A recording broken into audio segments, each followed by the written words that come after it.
All right, welcome back, everybody. We're going to be taking a look today at some more related rates problems. I hope everyone's doing well out there. As you can see, I am now lecturing from home. Here in Abilene, we've had a couple more cases, and so they asked everybody to stay home as much as possible. So I was recording from my office, but I'll be recording from home now for the foreseeable future. Just a couple of things to go over as we're getting started here today. Just be mindful of the things that are coming up this week. You have Calc Lab 2 that is due on Friday, and it is at 8 a.m. on Friday. So make sure that you and your group are aware of that. So please upload your combined report, which answers questions 1 through 12. Please upload that to the Calc Lab 2 assignment no later than 8 a.m. on Friday. And then also on Friday, you have the quiz for this week that you can be working on. That quiz will go up on Wednesday, so you can probably knock it out pretty easily on Wednesday or Thursday before the Calc Lab is due. And then we have only one homework set this week, and that'll be, we won't have that many homework sets left in the course. It'll either be 1 or 2 per week, and it won't be near as many as you had to work this last week. But we do have a homework set that'll be due this Sunday over related rates, which is today's topic. So let's just get right to it. I want to do several examples with you dealing with related rates problems. Let me mirror my iPad here. All right. So there are several of these, like I said, that we want to be looking at. And just to be clear, every related rates problem is different. There is no guarantee that just because you understood how to do one problem, you'll know how to do the other. That only comes through practice and doing a lot of these. So my recommendation is to make sure you understand all 10 examples that we've gone over in class after this video. I've got some additional videos that also have examples, and then I've also posted links to some practice problems and some online notes. I would recommend looking at all of that stuff in preparation for the quiz on Wednesday. All right, so let's take a look at it. This first problem here. The hardest thing about this first problem is understanding what the picture looks like. So I'm going to start with the building. So we've got a 200 meter tall building. So this distance is 200 meters. And the thing that's interesting here is the placement of the sun. So here is the horizon or the parallel that the building sits on. The thing that you have to keep in mind here about the sun is that it is rising perpendicular to this. So my sun is rising here. And as it rises, it casts a shadow across the building. So I'm going to draw in this line here. So in other words, when the sun is at this height, this is the length of the shadow that it casts. So I'm going to call this length x of t because it's a horizontal length. X of t is the length of the shadow cast by the building. The building does not change in height. It's 200 meters, but we are told that the angle at which the sun is appearing to rise is increasing at a rate of 0.25 degrees per minute. So this angle theta right here, we do know this will be our given rate. We do know that d theta dt is 0.25 degrees per minute. Now, what we have to figure out then is how that's going to affect the rest of the problem.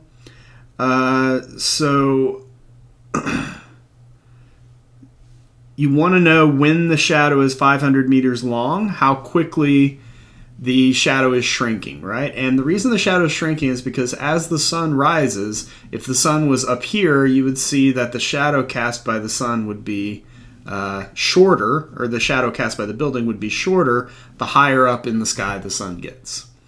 So what we're looking for, or the wanted rate here, let me move this down just a little bit. What we want to find is dx dt specifically when x is 500. So when the length of the shadow is 500, that's what we want to find. We do know this quantity is going to be negative because the shadow is shrinking. So we know we're going to end up finding a negative quantity. Now there is one more thing that I need to say here, and that is we should always convert degrees to radians in calculus problems. So if you don't remember the conversion, let's talk about that real quick. You've got 0.25 degrees per minute is equal to, I need a certain number of radians compared to a certain number of degrees, because I need the units for degrees to cancel out, right? So 2 pi radians is 360 degrees, or you could say pi over 180 is also common. So that is the factor by which I'm going to multiply to cancel the units for degrees and leave this in terms of radians. So I've got pi over 360, or excuse me, pi over 180, and then I'm multiplying that by 1/4. So 180 times 4 is 720. So I believe this is 1/720th radians per minute. So it is better to use this than the units for degrees here, because we're going to be doing calculus, and anytime you use calculus, you should always be using radians. So 1/720 radians per minute is the rate of change of that angle. Okay, so we know that this side is 200. This is a right triangle. We know that this side is going to eventually be 500 when we care about it, but it is changing distance. So this was step 1, drawing the picture. Step 2, coming up with the rates. Step 3, if you recall, is relating the variables in the given and wanted rates. So theta and x, how do we relate theta and x on this picture? Well, we know the opposite and the adjacent side, so tangent is the obvious choice. So the tangent of theta, and this is where theta is a function of t, right? That angle changes over time. Tangent of theta is equal to opposite, 200, over adjacent, which is x. So you've got tangent of theta equal 200 over x. And step 4, what I would like to do now is differentiate both sides implicitly with respect to time. Okay, we'll start with the left-hand side. The derivative of tangent is secant squared, but inner derivative is theta, so d theta dt. And then the derivative of 200 over x would be negative 200 over x squared, that's just power rule, but times x's inner derivative, which is dx dt. Okay, let's see if we can finish this out by implementing the things we know. Secant squared of theta, well, you've got to be careful here. If you look at this triangle, so the triangle at the moment in time we care about all of this, triangle looks like this. It would be 500, 200, and theta. And so what I would like to know is, in that triangle, what is secant of theta? So secant of theta, if you recall, is the reciprocal of cosine, so it would be hypotenuse over adjacent. We don't know what the hypotenuse is, but we can find it. So the Pythagorean theorem tells us that it would be the square root of 200 squared plus 500 squared. Okay, so I need to find that value. I'm going to bring up Desmos here real quick because I don't know that number off the top of my head.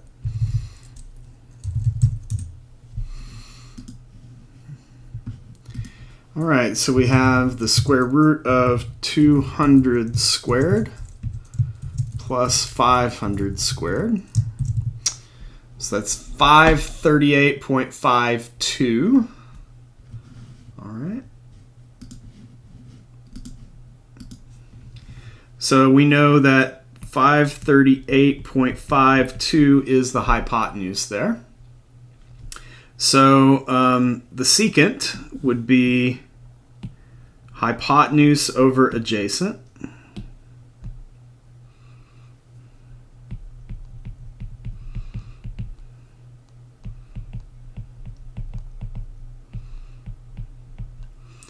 And we'll just go ahead and get a number for that as well.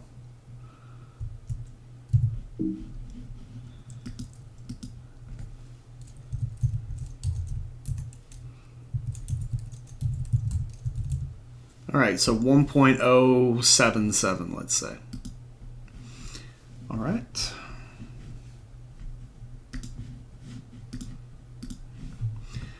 So 1.077 is secant of theta.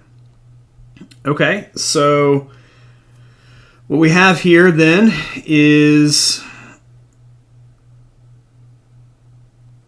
the following. So we're going to do secant squared, so it's going to be 1.077 squared times d theta dt.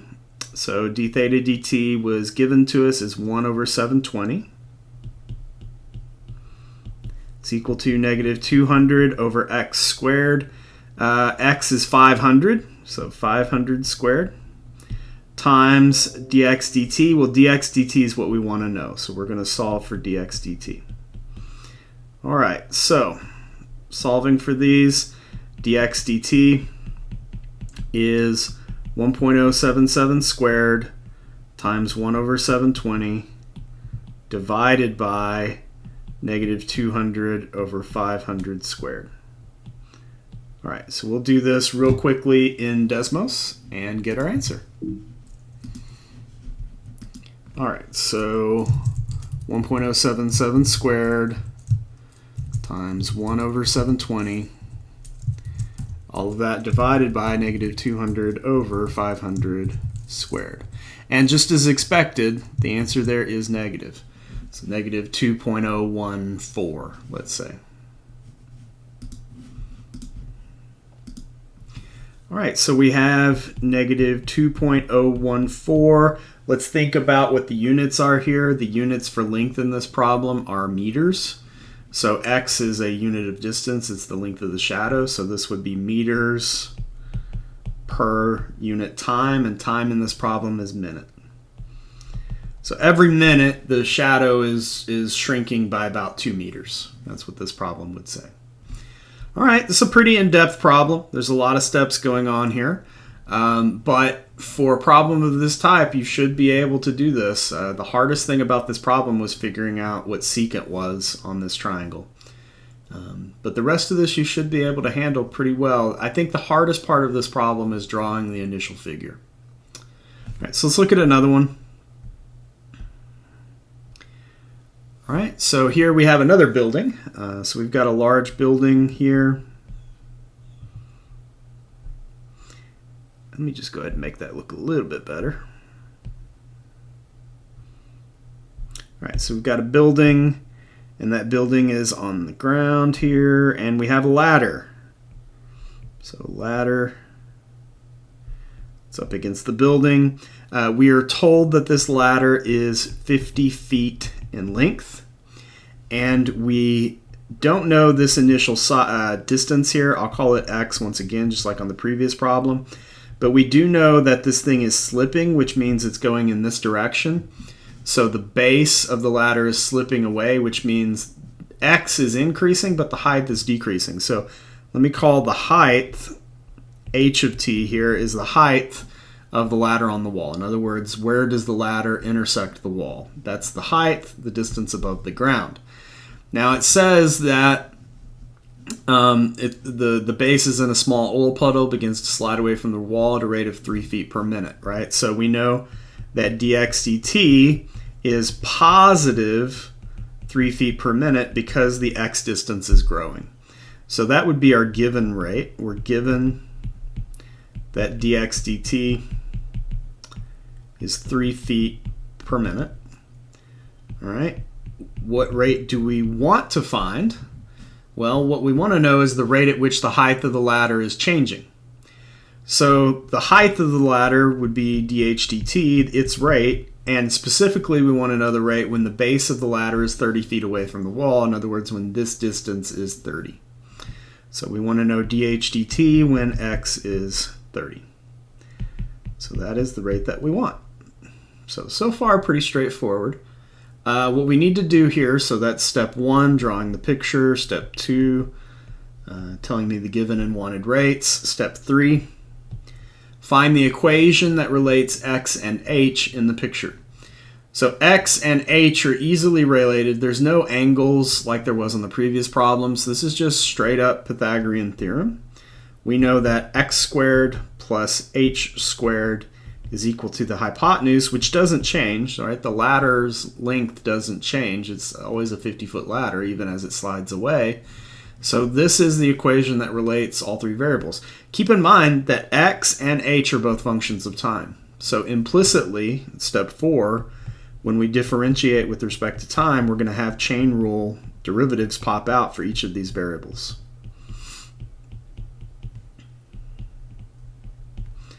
All right, so on the left-hand side, the derivative of x squared is 2x, but times dx dt. 2h is 2h times dh dt.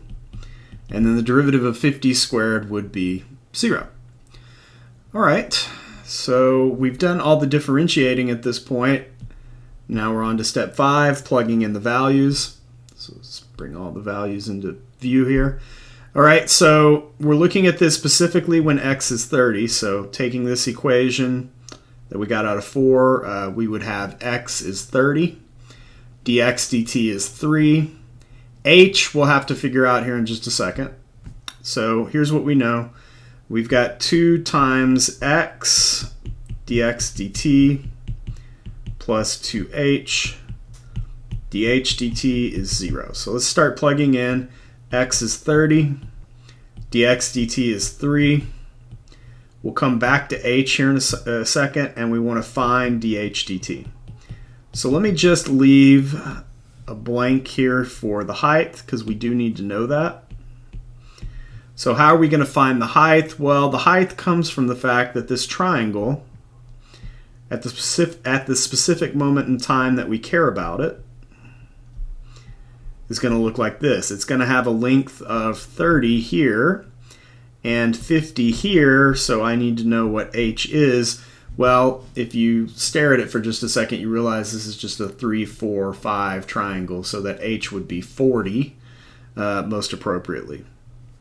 So h is 40, which means we have 2 times 30 is 60, times 3 is 180, plus 2 times, if h is 40, then 2 times 40 would be 80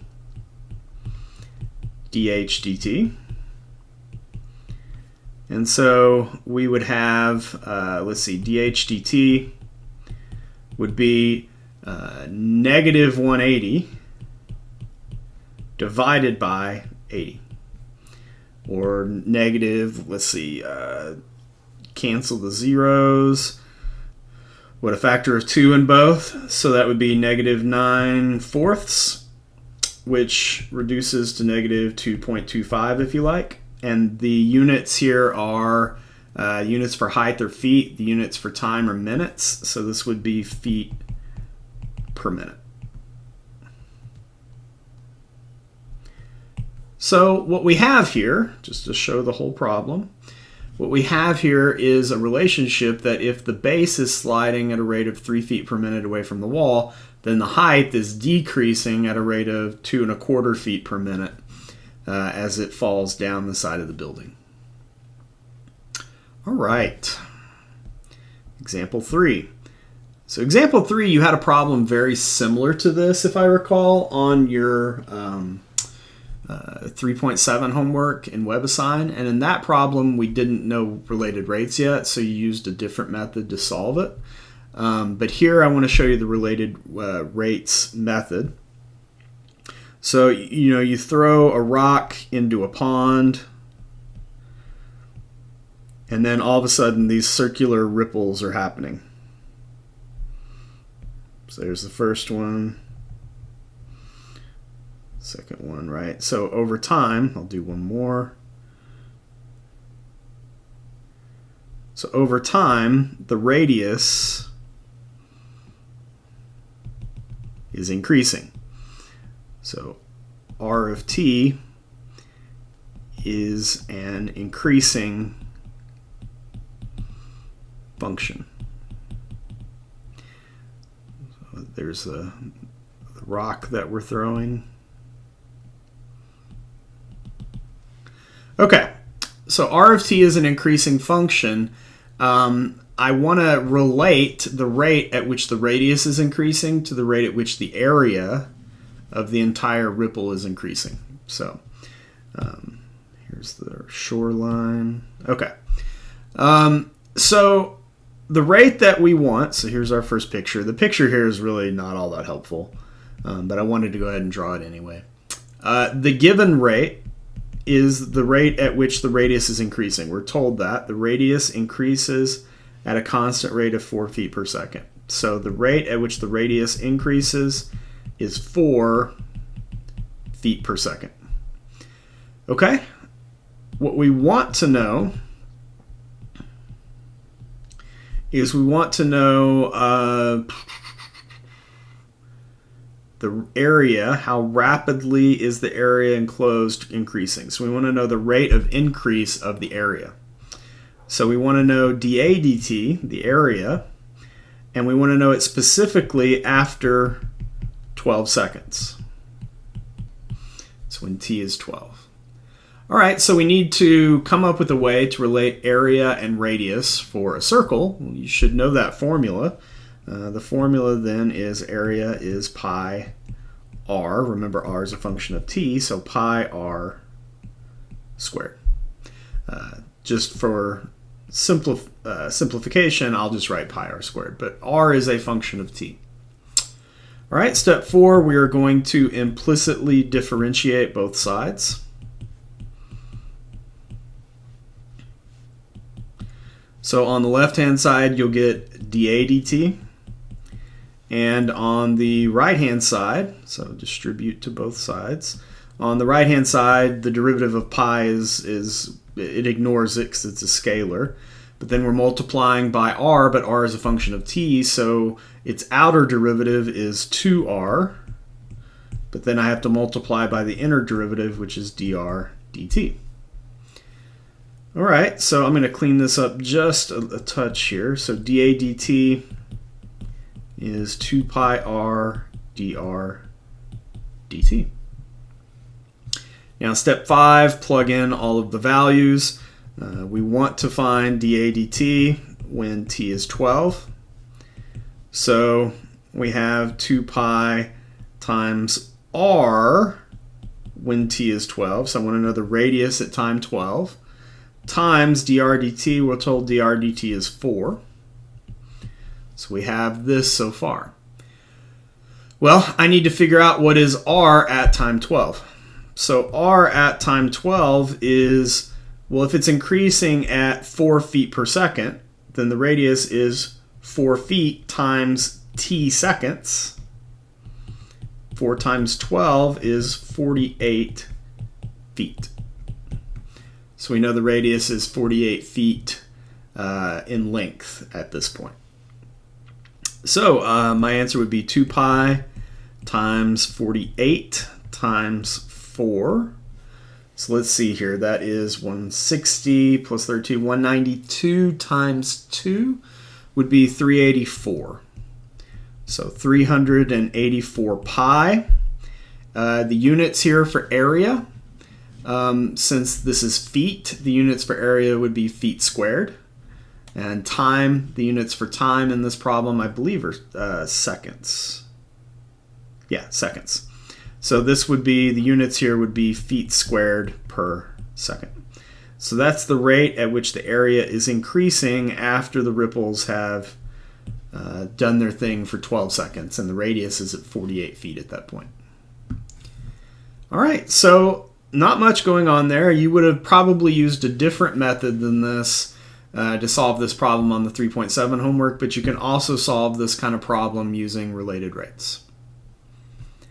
All right, example 4. So example 4, we have a block of ice that's in the shape of a perfect cube. So let's see if I can draw a cube for you. Well, that's not a cube. It's trying to autocorrect on me. One more try. Okay, good. So just to make sure it looks good, here I'll copy it, paste it. All right, so we have a cube. So there's our cube. What we have going on at this point is we know that if it's a perfect cube, every side, which I'll call the side S of t for the length of side S, we know that every side is S. So S by S by S by S, all of the sides are S. So as it's melting, we're told that each edge, so S is an edge, each edge of the cube is decreasing at a rate of 2 centimeters per minute. So ds dt is decreasing at a rate of 2 centimeters per minute. So this is step 2. This is the rate that is given. Okay? What do we want? Well, that depends on which question you're answering. There are 2 questions here. We want to know the rate of the surface area changing and the rate of the volume changing precisely when the edge is 80 centimeters in length. So there are 2 things that we want. We want to know dA dt, A standing for surface area here. We want to know that when S is 80. And we want to know dV dt, the volume, when S is 80. So we'll solve for both of those at the same time because they're not very difficult formulas. We'll start with surface area. So what is the formula for the surface area of a cube? Well, the surface area, since every surface is a square, there are 1, 2, 3, 4 lateral sides, a top and a bottom, so there's 6 total faces of the cube, and each face has area S squared, so the surface area would be 6S squared. Okay, that's not too bad. What about volume? Well, we know that the volume is area of the base times the height. The area of the base is S squared times the height, which is also S, so the volume is S cubed. So we have completed step 3. We know what our formulas are that relate A to S and V to S. So step 4, we're going to differentiate implicitly. So I'm going to take the derivative of surface area, set that equal to the derivative of 6S squared. So that is dA dt equals 6S squared would be 12S times the inner derivative. And then for volume, we're looking at dV dt equal the derivative of S cubed. So this would be dV dt equal, the derivative of S cubed would be 3S squared times ds dt. All right, step 5, let's plug in the values. So we want to know the surface area when S is 80. So I'm evaluating this when S is 80. So 12 times 80 times ds dt. ds dt is the given at -2. So let's see, that is -2 times 12 is -24 times 8 is 192 times 10, so -1920 I believe is correct. And the surface area here, since these are in centimeters, we know that the area would be centimeters squared per, and it's at a rate of minutes for time. So centimeters cubed per minute is the rate at which the surface area is decreasing. All right, how about the rate at which the volume is decreasing? Okay, so volume would be this equation, 3s squared. So it's all the same values. 80 for S, and ds dt is still -2. So let's see, 80 squared would be 6,400 times 6, so 360 and 24, 384.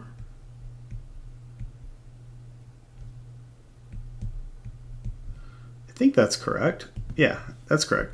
So 38,000 negative 38,400 centimeters cubed are the units for volume per minute. All right, let me just double check that real quick. So 8 squared is 64. 64 times 6 is 384. And then times 100. Yep, that's right.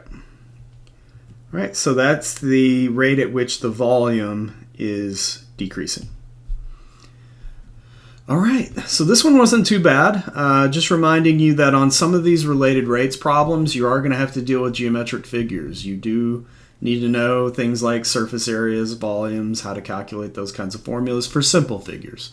If there are more difficult figures, like we had the cone problem on Monday, I'll provide you with the formula for that. But oftentimes, step 3 on a lot of these problems are nothing more than a geometric formula that relates the variables that you want to the variable that you're given. All right, our final example for this morning is kind of a very different one, which is why I wanted to do it. So suppose that each of these graphs represents a car's location along its path. And so what you have here is this is the y-axis and this is the x-axis. This is the graph of e to the x. This is the graph of 3x minus 2. But we're told that as the cars move along each of these paths, they move to the right at a rate of 1 mile per minute. So in other words, time and x are in sync here. So if x is 1 mile, that's 1 second later. In other words, 1 second later, both cars are right here, right? So this is the distance between both cars at x equal to 1, but that's also the same as saying t equal to 1 because the rate of change of x is the same as the rate of change of time, 1 mile per 1 minute. We're also going to have to look at this 3 minutes. So 3 minutes later, we're here. And so, this would continue up, but this would be the distance between the two at t equal to 3 seconds later. So we're looking at how the distance between the two vehicles change as both of these points pass through the curve at this rate. This actually turns out to be a really important problem in mathematics, is looking at distances between curves over time when you think of the x-coordinate or the y-coordinate moving as a function of time. So here's what I want to do. Just take each one on the surface. We've looked at the picture here. There's really not a whole lot of things to do here. This problem is not going to seem the same as the others. I'll just call this d for distance over time. And so what we want to find is we want to find the rate of change of distance between the two cars after t equal to 1 and t equal to 3. So we want to figure out those two values. And what we're given to help us do that is we are given that dx dt is 1. But you're going to see I'm not really going to plug that in just anywhere. I'm going to use it to help me kind of figure out what's going on here. All right, so that's step 2. We have our picture, step 1. Okay, step 3. I need to figure out how to relate d and x, right? So I need to figure out how this distance depends on x. Well, that's actually a pretty easy thing because the distance between these two, so in other words, the distance between the two functions is always, since the red function is on top, so car 1 is on top, it's e to the x minus, so e to the x is this whole distance minus the distance from this to the blue gives you the part in between. So e to the x minus 3x minus 2 is actually the equation here. So just simplifying a little bit, e to the x minus 3x plus 2, that is your distance formula between the two cars. And that formula is a function of time, but it's also a function of x. And because dx dt is 1, then we're not going to really see it show up. But I'll go ahead and write it this way anyway. If dx dt were something other than 1, you're going to see here in a second how this would change things. So, okay, I'm going to differentiate both sides of this equation with respect to time.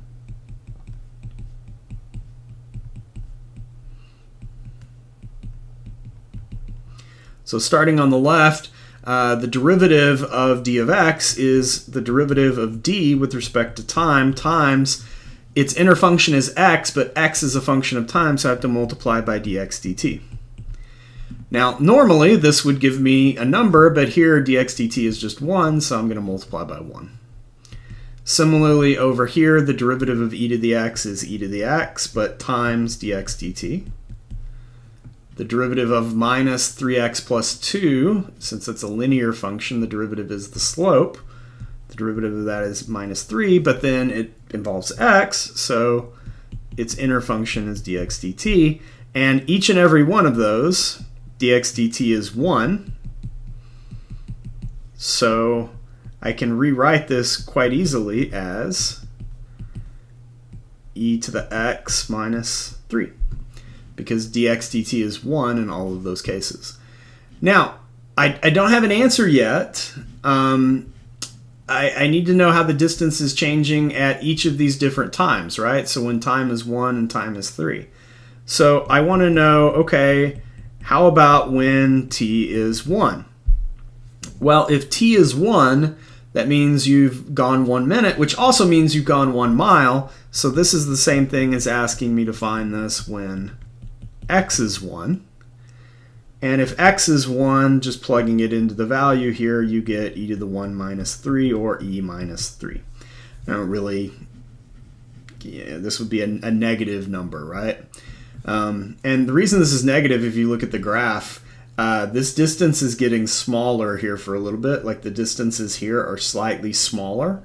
This would be a negative number because car 2 is gaining on car 1 over this brief interval. But eventually that won't be the case. So car 2 is closing on car 1. All right, but at time 3, it's a very different story. At time 3, that's like asking me to look at x equal to 3, or 3 miles down the road. And once they've both moved to the right, a distance of 3 miles, the y distance for e to the x becomes much bigger, and you get e cubed minus 3. That number is very positive. It's a much bigger number. And so car 1, as you can clearly see from the graph, car 1 is pulling away from car 2. So this is a pretty interesting problem. It would have been made more interesting if, say, dx dt was something other than constant. This would have been far more interesting. But it would have been easily handleable. You just would have plugged in the values for dx dt here. All right, so those are the 5 examples that I have for you this morning. That's a total of 10 examples for related rates over 2 different lectures. I hope that this has been making sense. These are some of my favorite problems to do in calculus with students because we kind of start to use derivatives for something other than just calculating them for the sake of calculating them. As something other than tangent lines. So we're starting to see in the course the real reason that we care about finding derivatives is they make problems like this much easier to solve for and to handle. And so we're going to continue to do a lot of modeling like this throughout the month of April. In fact, most of April is using the derivative to do something interesting. But this is the last topic before exam 2. So what you can expect to have happen is on Friday, I'm going to talk about your exam coming up on Monday, and I'm also going to work through a review of sorts with you as the lecture for Friday. So make sure you check out Friday's lecture. We'll look at an exam 2 review. All right. Thank you for watching. Have a good day.